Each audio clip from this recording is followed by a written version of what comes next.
Olá, meus amigos, tudo bem com vocês? Iniciando mais um vídeo aqui pelo canal. Hoje eu vou conversar com vocês sobre um tema que eu resolvi abordar em função do vídeo da semana passada. Na semana passada eu postei um vídeo falando a respeito do fundo imobiliário que eu decidi comprar. Era a compra do mês, eu comprei o fundo imobiliário BTLG11, que é um fundo de tijolo voltado para galpões logísticos. E em algum momento do vídeo eu comentei que o P sobre VP não era uma métrica tão interessante assim de se levar em consideração quando a gente fala a respeito de fundo de tijolo. É lógico que a métrica ela serve como parâmetro, mas eu comentei que não era a única métrica a ser analisada. E alguns amigos me perguntaram por que essa métrica não era tão interessante de ser levada em consideração, a uma vez que a gente sempre leva em consideração o preço de um fundo imobiliário. Aí eu resolvi fazer um vídeo essa semana para explicar por que essa métrica, apesar de ser uma métrica a ser analisada, ela não é a única e não deve ser considerada a primordial quando se trata de fundos de tijolo.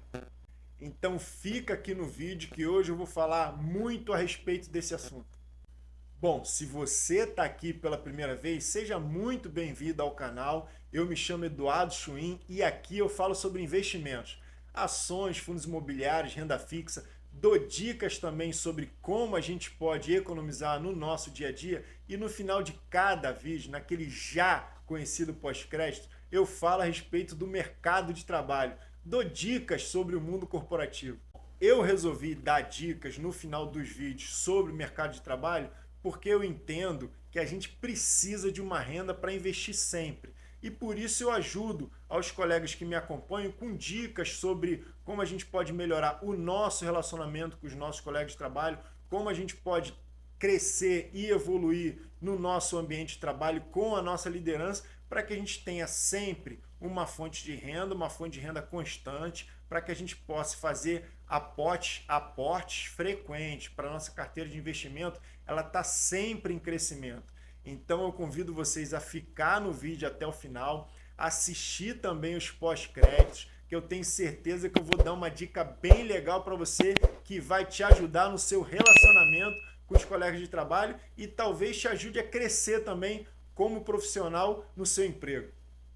Eu queria aproveitar e me desculpar com vocês pela minha cara. Hoje eu tô com uma cara meio amarrotada, meio sonolento. Eu voltei a trabalhar ontem e voltei no turno da noite. Alguns já devem saber que eu trabalho em regime de turno, então eu voltei no horário da noite. Acabei de chegar em casa, tem uns 20 minutinhos que eu cheguei e resolvi gravar o vídeo para vocês. Então vocês me desculpem aí pela cara de cansado, mas é porque eu acabei de chegar no trabalho. Eu ainda estou sem dormir, mas daqui a pouco eu vou descansar. Tá tranquilo. Eu espero que eu consiga passar o recado e ajudar vocês com o conteúdo de hoje. Dito isso, investidor, bora pro vídeo. Como eu falei no início do vídeo, hoje eu vou conversar com vocês a respeito dessa métrica P sobre VP. Eu já havia comentado com vocês em vídeos anteriores que é fundamental que a gente pague bons preços pelos fundos imobiliários, mas disse no vídeo anterior que a métrica P sobre VP é uma métrica interessante que serve como parâmetro para a nossa análise, mas não deve ser a única métrica a ser analisada, principalmente quando se trata de fundo de tijolo. E hoje eu vou explicar para vocês por que apesar dessa métrica ser importante, ela não é fundamental e não deve ser a única quando a gente está analisando um fundo de tijolo. Deixa eu aproveitar aqui e dar uma dica para vocês a respeito de economia no nosso dia a dia. Vocês já pararam para analisar qual é o custo fixo mensal de vocês? Eu não estou falando daquele gasto variável não, daquele cineminha, daquela diversão no final de semana, daquele churrasquinho. Não é desse gasto que eu estou falando. Eu estou falando dos gastos fixos, aqueles que vocês têm que pagar todos os meses, faça chuva ou faça sol. Sobre esses gastos, o conselho que eu queria dar para vocês é o seguinte: tentem ao máximo baixar o seu gasto fixo. O gasto variável, a gente pode de alguma maneira mexer nele, tirando um cinema, tirando um lazer do final de semana, a gente consegue variar ele para cima e para baixo. Agora, o gasto fixo, como o próprio nome já diz, ele é fixo. ele não pode ser tirado mês após mês. Tem que ser aquela conta que você sabe que vai ter que pagar no final do mês. Então, quanto menor for esse seu gasto fixo, maior vai ser a sua possibilidade de economizar no final do mês. Então, verifique, faça uma avaliação das suas contas fixas e vejam aonde vocês podem diminuí-la, para que vocês no final do mês tenham uma condição melhor e mais favorável para economizar. Eu estou logado aqui na minha carteira através do Status Invest e resolvi mostrar para vocês aqui o fundo imobiliário XPML11. Eu já vou explicar para vocês por que eu trouxe ele aqui como exemplo. A gente está vendo aqui, ó, que o valor atual da cota está R$ 112, está vendo? Esse é o valor atual da cota. A gente está vendo aqui também a evolução do XP ao longo dos últimos 5 anos, a evolução de valor. Ele está com P sobre VP de 1. O que significa isso? Quando o P sobre VP ele está exatamente em 1, significa que o valor da cota está sendo vendida exatamente o mesmo preço do valor patrimonial, ou seja, está um valor justo, um valor certo. Quando está abaixo de 1, significa que a cota está sendo vendida com desconto. E quando está acima de 1, significa que a cota está sendo vendida com um pouco de ágio, um pouco acima do valor patrimonial.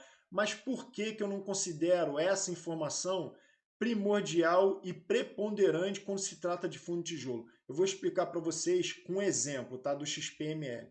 Vamos descer aqui, eu vou mostrar para vocês aqui uma informação que eu peguei no relatório gerencial do fundo. Tá vendo? Quando a gente vem aqui para baixo, a gente está vendo aqui o portfólio do fundo e descendo um pouco mais. A gente aqui, a partir desse momento aqui, a gente pega as informações periódicas mensais, fatos relevantes que o gestor informa aos cotistas e aqui a gente verifica o último relatório gerencial, tá vendo? Dia 6/10 foi emitido o último relatório gerencial desse fundo imobiliário. E é sobre esse relatório gerencial que eu quero conversar com vocês aqui. Olha só, eu já abri o relatório gerencial, o último relatório gerencial emitido, e aqui eu queria mostrar para vocês essa informação. Olha só o desenho desse gráfico aqui. A linha azul clara, ela informa o valor de mercado da cota, ou seja, por quanto a cota está sendo ofertada no mercado. E a linha azul escura, quase um preto, informa o valor patrimonial do fundo. Você vê aqui que ao longo dos meses de 2022 e 2023, esse fundo imobiliário em particular, ele veio muito em linha com o valor de mercado e o valor patrimonial, praticamente o mesmo valor ao longo do tempo. Aqui, no mês de junho, no mês 6 de 2023, a gente pode observar que houve um descolamento entre o valor patrimonial e o valor de mercado do fundo. E eu vou explicar por que aconteceu esse deslocamento. Olha aqui, a gente pode observar que o valor de mercado do fundo ele ficou em R$ 105, ou seja, ele estava sendo vendido a R$ 105 e o valor patrimonial do fundo subiu para R$ 115. Mas eu quero mostrar para vocês por que houve esse descolamento e logo em agosto essas duas informações elas se encontraram novamente. Vamos para um outro momento aqui do relatório gerencial, que eu já deixei separado aqui. Ó. Olha só essa informação aqui passada pela gestora. Em agosto de 2023, tivemos a conclusão da reavaliação anual de ativos de 2023 do fundo, com uma valorização estimada na cota patrimonial após as emissões. Uma valorização estimada nas cotas, ou seja, em agosto houve uma reavaliação do patrimônio do fundo. O que isso significa? Todo fundo imobiliário de tijolo, seja ele de shopping, de galpões logísticos, renda urbana, enfim, todo fundo imobiliário de tijolo, ele passa por uma reavaliação a respeito do seu patrimônio. E essa reavaliação, ela costuma acontecer uma vez por ano. O que isso significa? Significa que ao longo dos meses, esses empreendimentos, esses prédios, esses shoppings, eles podem se valorizar. E com isso, o valor da cota ela fica defasado. Ou seja, o empreendimento composto por esse portfólio, seja um shopping, seja um prédio comercial, ele pode se valorizar e como a reavaliação é feita apenas uma vez por ano, esse valor patrimonial ele vai ficar defasado, ele não vai ser o valor atualizado, a informação não vai estar atualizada. Esse gráfico aqui, ele mostra exatamente isso. Houve a conclusão da reavaliação do portfólio, por isso que houve esse desprendimento aqui. Automaticamente, após essa reavaliação, o mercado absorveu essa informação e mais à frente, essas linhas se coincidiram novamente. E por que houve esse descolamento aqui? Porque o próprio gestor informa a reavaliação do portfólio desse fundo, ela foi concluída em agosto, ou seja, o fundo apresentou os empreendimentos atrelados a esse fundo, eles se valorizaram, por isso a cota subiu de valor. E a partir do momento que a cota sobe de valor, porque os empreendimentos atrelados a esse portfólio, eles cresceram de valor, eles se valorizaram, há essa defasagem. É por isso que o P sobre VP, apesar de ser uma métrica sempre que a gente deve considerar para fundo de tijolo, ela não deve ser preponderante para a nossa tomada de decisão. Entendeu? Todo fundo de tijolo passa por uma reavaliação anual. E ao longo dos meses, essa precificação ela pode estar defasada do valor real do fundo. Quer ver um outro exemplo aqui? Eu vou trazer para vocês aqui o exemplo do HGRU. Eu busquei essa informação aqui, eu entrei no relatório gerencial do HGRU, que é um fundo de renda urbana, é um fundo que eu tenho na minha carteira de investimentos, e olha só a informação interessante que eu peguei aqui no relatório gerencial do HGRU. As empresas, quando elas fazem essa reavaliação do portfólio, elas contratam uma empresa particular para analisar cada empreendimento. E essa análise ela é feita de acordo com os critérios dessa empresa. Localização do ativo, se o ativo é um ativo novo, se o galpão é um galpão novo, moderno, se o prédio é um prédio novo, se o shopping está localizado num bom bairro, com bom fluxo de caixa, enfim, cada empresa tem os seus critérios para avaliar o imóvel. Então, quando essa empresa é contratada, ela utiliza os critérios dela, os critérios próprios, para poder fazer a avaliação. Vamos dar uma olhada aqui na avaliação feita pela empresa contratada para avaliar os imóveis do HGRU. O HGRU vendeu alguns imóveis. E a gente pode ver aqui, nessa informação do relatório gerencial do gestor, que o valor da venda foi de cada imóvel nesse patamar aqui, 6 milhões, 5 milhões, 8 milhões. E essa coluna aqui de percentual do laudo, a gente pode observar o percentual diferente com relação ao valor laudado pela empresa e o valor real da venda. A gente pode verificar aqui nessa coluna aqui, percentual laudo, ou seja, Pernambucanas Batatais, ela foi vendida 18% acima do valor que ela tinha sido laudada, ou seja, ela foi vendida com acréscimo, ela foi laudada com um valor 18% abaixo do que realmente ela foi vendida. E assim os outros empreendimentos, 43% acima, 38% acima, 34%, 44%, 39%, ou seja, os empreendimentos eles estavam com valor defasado.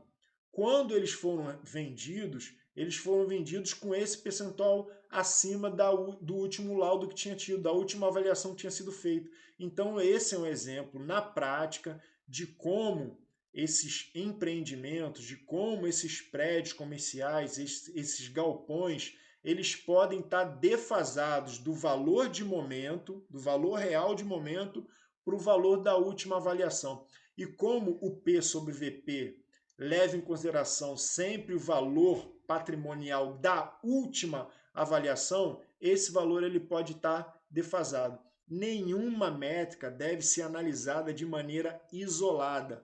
o P sobre VP deve ser levado em consideração, mas outros aspectos eles são fundamentais para que a gente tome a decisão de comprar ou não um fundo de tijolo, e das quais eu vou citar aqui algumas. A gente deve analisar a governança do fundo, a política de investimento e regulamento do gestor do fundo, a diversificação da carteira, é fundamental que a gente analise quais são os empreendimentos, a localização dos empreendimentos é fundamental, os inquilinos desses empreendimentos, quando a gente está falando de galpões logísticos, quais são as empresas que alocam espaço naquele galpão, Amazon, Lojas Americanas, Casas Bahia, Ponto Frio, enfim, existem várias empresas que alugam espaço nesses galpões. Então, avaliar os inquilinos para a gente saber se são empresas de qualidade também é importantíssimo.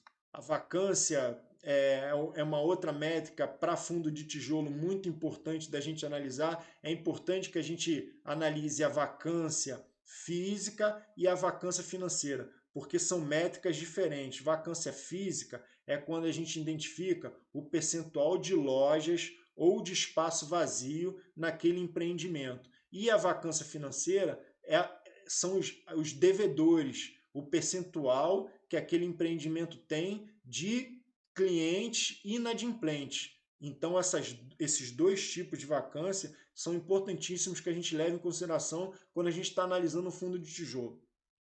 O valor patrimonial e o dividend yield também são métricas que a gente deve levar em consideração. Enfim, eu já citei aqui algumas, além do P sobre VP, que também são importantes e eu considero que são até mais importantes do que o P sobre VP. Quando você pega um fundo de tijolo com defasagem, ele pode estar com P sobre VP de 1,08, 1,09, mas na verdade esse empreendimento, o valor patrimonial dele está defasado. Então você pode verificar no final das contas que na verdade ele não estava caro. Pode ser até que ele estivesse barato demais, como foi o caso do que eu informei para vocês aqui anteriormente a respeito do XPML. Conforme a gente pode verificar nesse gráfico aqui, ó. Na verdade ele não estava no valor justo, ele estava sendo vendido barato, porque quando ele foi reavaliado, foi verificado que o portfólio dele cresceu de valor, evoluiu o patrimônio. Então é por isso que é importantíssimo que a gente leve em consideração outras métricas. O conteúdo do vídeo de hoje foi esse. Eu espero que vocês tenham gostado, eu espero que tenha sido um conteúdo esclarecedor e que tenha ajudado vocês com informações para as suas tomadas de decisão. Lembrando aqui que jamais, em nenhum momento dos vídeos do meu canal, eu faço nenhuma indicação sobre compra ou venda de nenhum ativo imobiliário, de nenhum ativo de investimento. O meu único objetivo é trazer informações para que vocês tomem as próprias decisões, pautadas em conhecimento.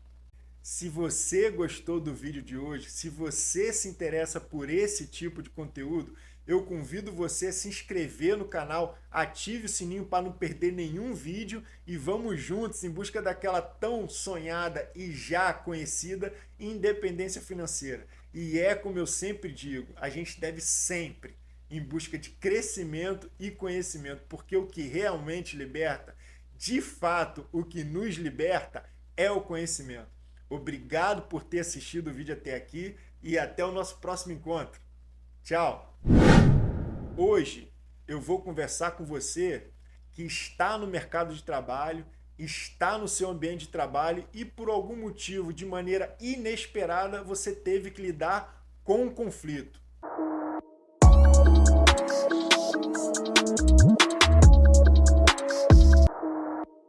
Quem nunca se deparou no ambiente de trabalho com um desentendimento? Seja você envolvido nele ou dois colegas que estão ao seu lado. Isso é comum de acontecer, apesar de não ser uma boa prática, mas pode acontecer porque, apesar de a gente estar num ambiente de trabalho, a gente está lidando com seres humanos. Então pode ser que em algum momento a gente se depare com esse tipo de situação. E é fundamental que a gente adote uma postura apaziguadora. É importante que você reflita a respeito do seu comportamento, se você está diretamente ligado ao conflito. Faça uma reflexão é muito comum que quando a gente está envolvido no desentendimento, todas as partes envolvidas entendem que estão com a razão. Então, se não houver uma pessoa envolvida no conflito que faça uma reflexão a respeito do seu próprio comportamento, muito difícil de vocês saírem dessa situação. Então, se você está como interlocutor ou parte envolvida no desentendimento, pare, reflita, analise, escute a outra parte, seja um bom ouvinte. E quando você for se comunicar, use uma linguagem simples, clara, objetiva, sempre com o objetivo de apaziguar o desentendimento. E no pior dos cenários, caso não haja entendimento entre as partes, eu sugiro que você busque um interlocutor, uma pessoa para mediar a situação. Uma pessoa vindo de fora, ela vai ter mais clareza do que está acontecendo, não vai estar emocionalmente envolvida com o evento, então possivelmente ela vai ajudar de uma maneira que os envolvidos no evento não estão conseguindo fazer. A gente precisa lembrar sempre que a gente está num ambiente corporativo e determinadas atitudes, comportamentos não cabem nesse setor. E é fundamental que a gente busque sempre pelo bom relacionamento para que a gente cresça como funcionário e como pessoa também. Eu espero ter ajudado vocês com essas dicas e até o nosso próximo encontro. Tchau!